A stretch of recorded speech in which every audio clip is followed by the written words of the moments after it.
আর নবী সাল্লাল্লাহু আলাইহি ওয়াসাল্লাম বলেছিলেন আজকে থেকে 1400 বছর আগে যে কিয়ামতের আগে আগে এক শ্রেণীর মেয়ে আসবে যারা কাপড় পরেও ন্যাংটা থাকবে। কাপড় পরবে কিন্তু ন্যাংটা থাকবে। নিসাউন কাসিয়াতুন আরিয়া, কাপড় পরেও তারা নগ্ন থাকবে। তিনি বলেছেন তারা নিজেরা আকৃষ্ট হবে, অন্যদেরকে আকৃষ্ট করবে। এরা জান্নাতে যাবে না, জান্নাতের কখনো গন্ধও পাবে না। আমাদের নবীজি বলেছিলেন যে দাজ্জাল, এর নাম শুনেছেন? দাজ্জাল আসবে সামনে মানুষের রূপে, অপেক্ষা করতে থাকে। তবে তার অনুসারীরা কিন্তু এখনই অ্যাক্টিভ।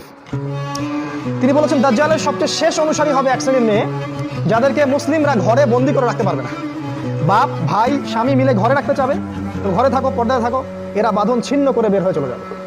এরা বের হয়নি। বিগত 100 বছরে দেখেন শহরে মেয়েদেরকে আর ঘরে রাখতে পারবেন না।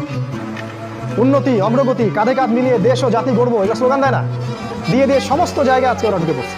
শিক্ষাক্ষেত্রে যাবেন, আপনাকে একটা বেহায়া মেয়ের সাথে বসতে হবে সামনাসামনি। স্কুলে যাবেন, সেখানে জিনা করতে হবে। কলেজে গেলে সেখানে জিনা। চাকরি করতে যাবেন, সেখানেও জিনা। দেশ চালাবেন, সেখানেও জিনা। সব জায়গায়।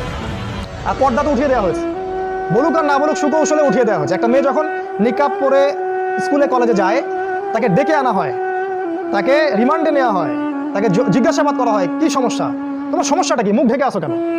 ওদের গায়ে জ্বালা শুরু হয়ে যায় একদম। এই দেশে বাস করেন আপনারা, এই সমাজে বাস করেন, যেখানে একটা মেয়ে স্বতন্ত্রভাবে যে স্বাধীনভাবে হিজাব করবে সেই স্বাধীনতা ওর নাই এখন। বরং তাকে বাঁকা চোখে দেখা হয়, একে জঙ্গি নাকি, বোরখার নিচে কি বোম আছে, গাড়ির নিচে আবার বোম আছে না। টাকনুর উপরে যখন একটা ছেলে কাপড় পরে, পাগড়ি পরে, জুব্বা পরে, ভয় লাগে ওদের দেখলে। আগে এই ধরনের মানুষকে দেখলে মানুষ সালাম দিত, শ্রদ্ধা করতো, বাসায় ডেকে দাওয়াত করে খাওয়াইতো। এখন ভয় পায় আমাদেরকে মানুষ। আমরা কি ভাই পশু হয়ে গেলাম নাকি?